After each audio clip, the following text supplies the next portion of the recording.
Thank you. Hello. Hello, everyone. Good morning. I'm Bhagyashree Thorat. I go by BT. I'm the Principal Product Manager of Enterprise TruRisk Management, which is our first AI native ROC in cloud. So today we're going to talk about how do you build your own ROC and operationalize your risk surface management. So before that, let's first understand where we are at today. Okay?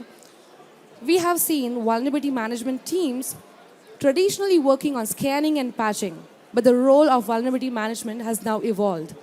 The cyber risk operations team is working with diverse risk signals and with distributed remediation owners and working in tandem with them and orchestrating and coordinating the detections and the response, right?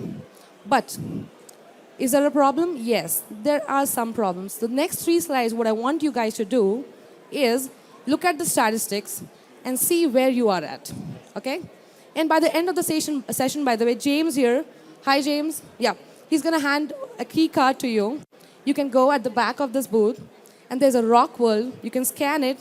If you're lucky, you're the winner, you'll have some exciting prize. So you can grab the key card right after the session from James, okay? So yeah, let's look at what are we dealing with right now.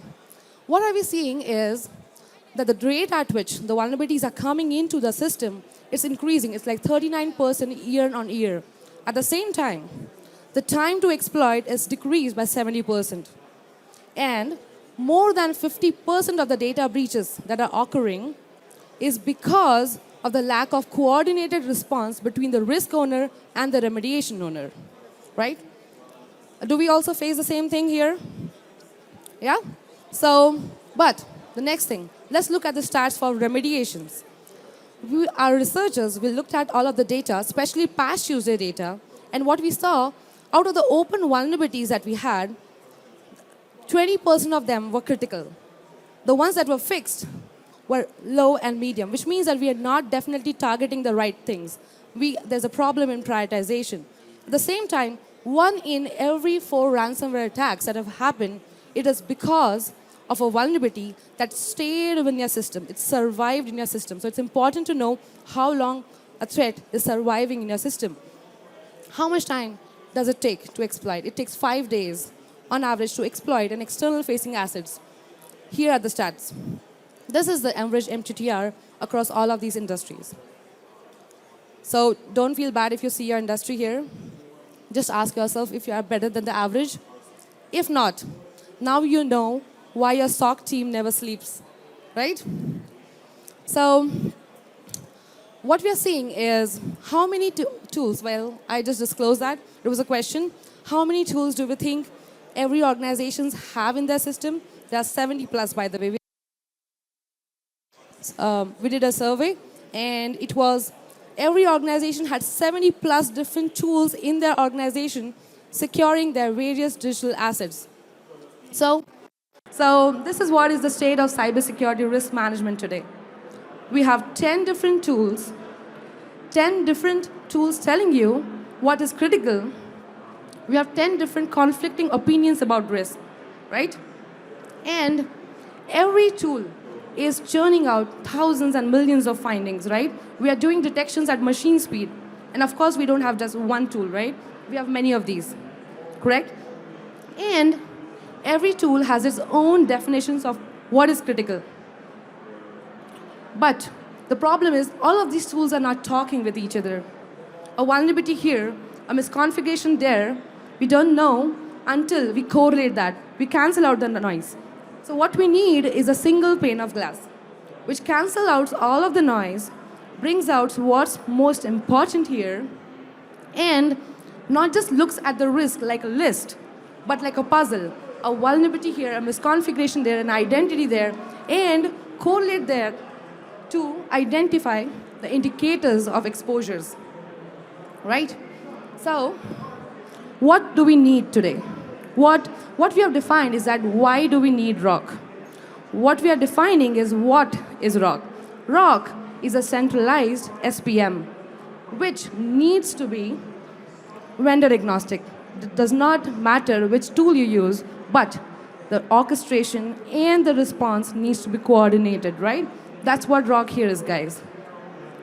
So we spoke about indicators of exposure, and we spoke about ROC. That might be familiar to indicators of compromise here, right? This is where we are at today. SOC is after the boom. It's the wartime, where the things have already gone bad. But can we wait for that to happen? I mean, if you're here, then certainly not, right? We are here to fix this. We have fragmented data. What we got to do is aggregate, correlate, and build your ROC. So now that we know what is ROC, why do we need to build a ROC, let's see how to build a ROC. These are 7 steps process that you can build your own ROC in your organization. And I'm going to show you a demo of how ETM does that for you. But before that, let's quickly go through this so that we are all with me. First, know your assets, because you cannot secure what you cannot see, right? Everyone knows that. Bring in your risk factors. Bring in your vulnerabilities, misconfigurations, identity, cloud, whatever. And of course, something is going to be more scarier than others, right? So we got to have your threat intelligence that tells you what to prioritize, what to fix first. Than this, business context. If you're going to just fix everything, every asset, it's not going to work, right? We got to focus on what to fix first. And that's why it's important to know, is this asset contributing to a critical business? Prioritization. Bring all of this together and know what to do. What is my next step? What is the outcome? Is this. You cannot just look at the dashboards. The dashboards are not going to fix themselves, right? So you got to orchestrate your response. And we did this beautiful job of doing all of these things. Of course, we got to tell our executives, right?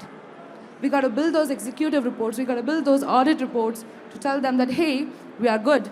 We have our organization is secure. Our cybersecurity investments are going at the right place, and we are audit ready. That's what ROC is going to tell you. So with that, let me switch to the demo here. Are you guys with me? Yes? Okay. So let's start with the first step here.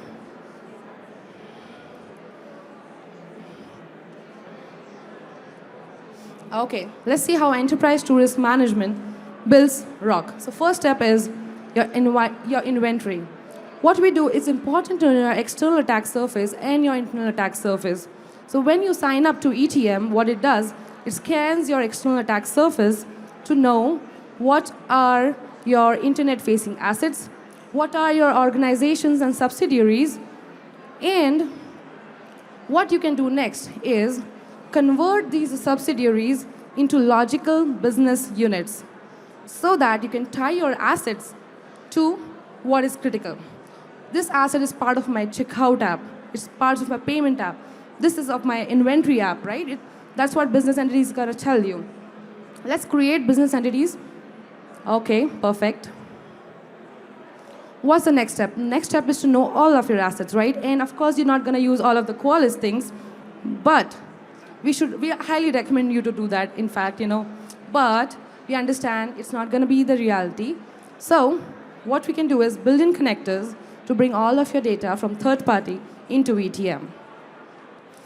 It's not just about bringing in the data, it's also about bringing in your assets and findings. And what we do next is we deduplicate the data, we enrich that data, we normalize that data, we give a score to it so that it tells you which ones to fix first, and we build a beautiful dashboard out there for you to tell what is your risk, what is it that's contributing to your risk, and how is your risk score trending. Now this guys is a very important thing. That's why it has so much space here. If you ask me, is that score good or bad? Well, it all depends on what it was yesterday, right? Because if it was 1,000, well, 860 is good. But if it was 200, well, 860 is really bad. So this is important. It's also important to know, let's look at all of our assets here. Okay. Cool. So these, okay. Hold on. Yeah. So look at your unified single pane of glass for your inventory and your risk. Now this is the beauty that Qualys ETM provides to you, the threat intelligence. we have more than 120 strong research team, plus we integrate with 25 plus threat intel feeds. What it tells you is which ones to fix first. Let's look at how we do that. So we have like 62.5 million findings. Are we going to fix all of them? Definitely not. So what we need to do is we layer in the threat intelligence, which brings down your risks by 96%. So you got to have those top 4% that you got to focus on. And if you further layer your business context, you get to that top 1% that you should focus on to bring down your risk with a substantial level. Let's look at one of the examples here. This is what is a distribution. So we mapped all of that data from CVSS to our Qualys detection score. And we got some interesting stats here, guys. So there were 34.4 million vulnerabilities which were high and critical. We deprioritized 92% of those to low and medium QDS. At the same time, we had 24 medium and low CVSs, which you would have originally overlooked because you were prioritizing by CVSs. We said that 1.7% of those are actually critical and needs to be looked at. Let's look at one of the instances of those so that it becomes easier. How do we do scoring in Qualys? So we have all of these findings coming in from various tools, right? Let's look at this particular CV here. Let's see how that translated. This CV, you can just Google it. Well, this had 3.9 CVSs. You would have just skipped that, right? But look at it is associated with threat actors. It has weaponized exploits and is also recently trending. Would you want to miss that vulnerability then? No, right? And let's look at, okay, I just got to be there to make this work. I'm going to stay here. Okay, and the CVs that we see below, those were CVS as critical, but we reduced the score of that because it does not have any exploits. It does not have any evidences of exploits, right? You can download this report, share with the team of how would you want to prioritize your risk, and the focus should be on the top 1% that matters. Now we brought in all of these business entities, right? Let's look at how do we layer the business context. We bring in your business context from the GRC, from your ServiceNow CMDB, your insurance-based questionnaires, and we correlate your business entities with a business value. Now here, I'm going to stop here and ask a question. If you were to prioritize, this is the risk score of the business entities. If you were to prioritize, which one would you prioritize? I would go with Acme Retail Group if I would have had this context. But if I say, just bring in the business value here, now, right?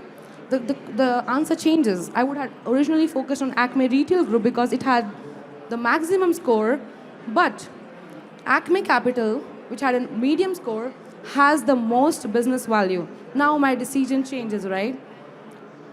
That's why business context is important. Let's look at what Acme Capital has it for you. And the Acme Capital has a score which has recently increased. But what's important is what we saw in the beginning of the session. What is the rate at which findings are coming into the system, and what is the rate at which your remediation team is fixing it, right? Because if the findings are coming at a high rate, but you're fixing it at a lower rate, you're going to have a huge tech debt, correct?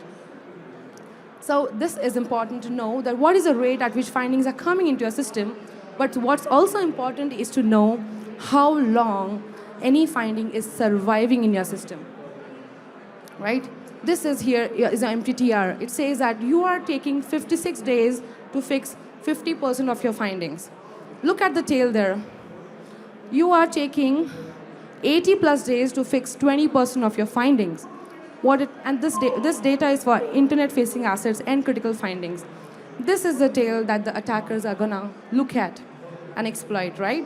So it's important to know not just what is the rate of findings, what is the findings, how many findings, but how long is it surviving in your system? Okay, let's prioritize it because of course we have very high risk.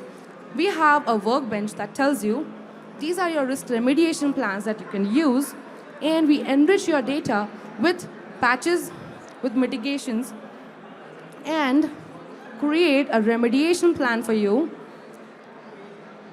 where you can choose what are the available elimination options: remediation, patch, mitigation, isolation, uninstall. It is a vendor agnostic platform which is going to help you to remediate your risk.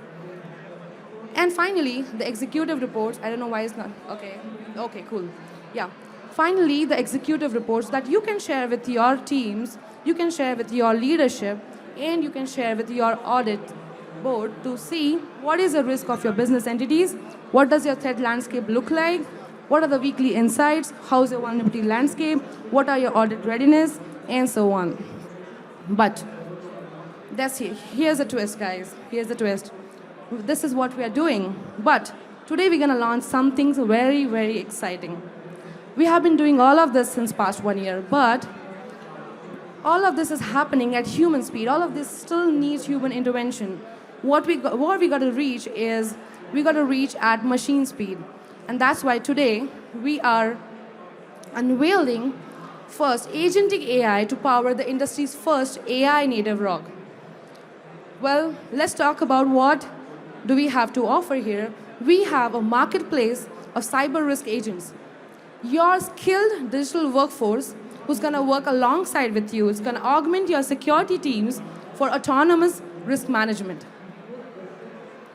What you can do is you can hire these agents, and we have specialized built-in cyber risk agents who are specialized in Patch Tuesdays, who are specialized in adversary-based prioritization. In all of these different orchestrations and workflows that we have in risk management across your Qualys and non-Qualys data on your single pane of glass. What it also has is you can build your own agent. You build your own agent using Cyber Risk Assistant. You train your agent. You make them understand what do you want to do, how do you want to prioritize, what actions do you want to take. And that's what is AI native ROC about. How do you prioritize Patch Tuesdays today? Well, we go to individual blogs of all of these tools, and every organization has its own currency. We copy those findings and start looking into our tools, right? And then we have to create separate packages to fix all of them. But now, what you can do is, the moment you come to ETM, trying to do the same workflow, we have an agent here that's going to help you to take care of your Patch Tuesdays. Let's see what this agent has to offer here. This agent here, okay. Agent Sarah is specialized in Patch Tuesday, and this is what is found in your environment, the vulnerabilities, and what is the contribution to the TruRisk score and the current MTTR. We're going to see this count going down. It also tells you, it recommends you, what is it that you want to fix first. In this case, if there's a critical finding on your non-critical assets, we can just go ahead and create a patch job, right? And if, let's say, if you have critical findings on your critical servers, we have mitigation catalogs that can help you to reduce the risk on these critical servers without patching it. It's going to address the tail end. And finally, it's going to recommend you that if it's a critical server, like let's say a database server, why does it even need a Chrome? Does it need a TeamViewer? It's going to just tell you, these are the softwares which might not be required. Just go ahead and uninstall it and reduce that 10% of your risk. And like I said, every agent has a specialization, and you can assign tasks to that agent, and you can rate the task of that agent as well. So what a task is, it tells you what to do, when to do, keep on doing it again and again every month, and in this case, we're going to do second Tuesday of every month, and send me an email. And the moment we have all of this task here orchestrated into Risk Operations Center, all you can do is grab that coffee, grab that juice, while your agents take care of your Patch Tuesday.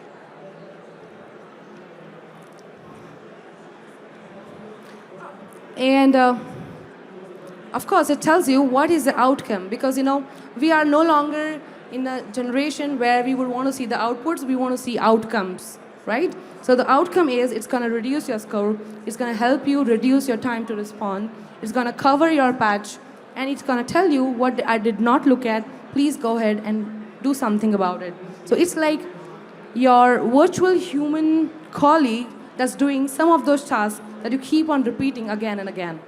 And by the end of it, by the end of the year, maybe you can rate it. Maybe you can decide either to keep that agent going or just fire that agent. And okay, I'm gonna switch to the next agent here, which is a more exciting one.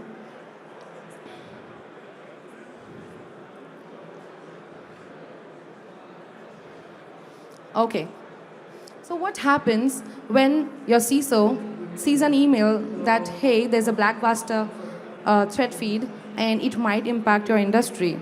What happens? So the CISO will send that email to the VM program manager asking, are we impacted by these adversaries or not?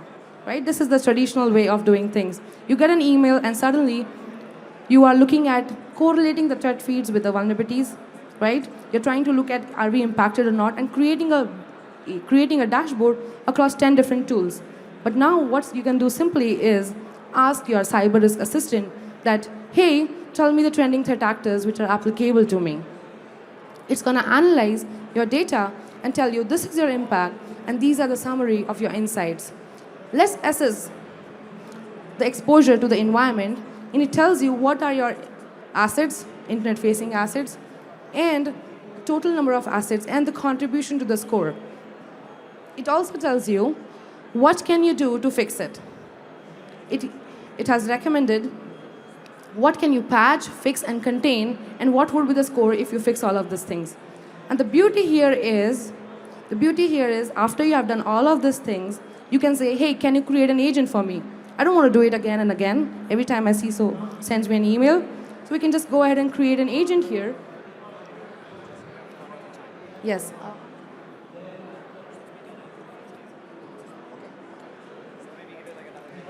Okay. Yeah. So we have created this agent here, and we're going to quickly assign tasks to it. We have already gone through that. I'm just going to skip this part. Okay. It's going to send an email to your CISO. You can configure the template. And it's not going.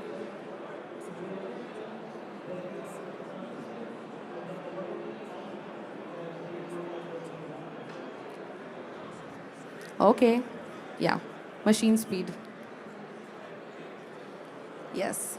Now the agent is at work and it's gonna execute those tasks that you just gave and create an elimination option plan for you where it's gonna suggest what are the available remediation options, what are the available mitigation options, and you can run the second task here to create a prioritization plan. And it's going to tell you, so basically imagine that the plan has already been created before the past Tuesday, and all you got to do is look at the progress of this plan.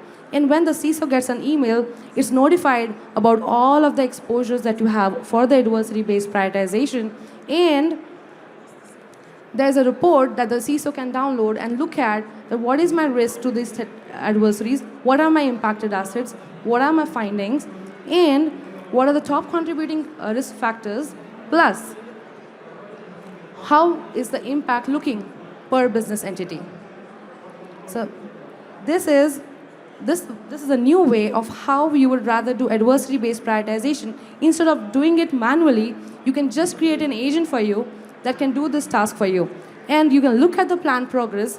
As the team keeps on fixing it, you can track how you're doing with respect to the whatever data we have so far. Okay. Yes. So basically, we are augmenting our ROC with AI native cyber risk agents, which gonna do all of those tasks that you can automate, and that's it. Thank you.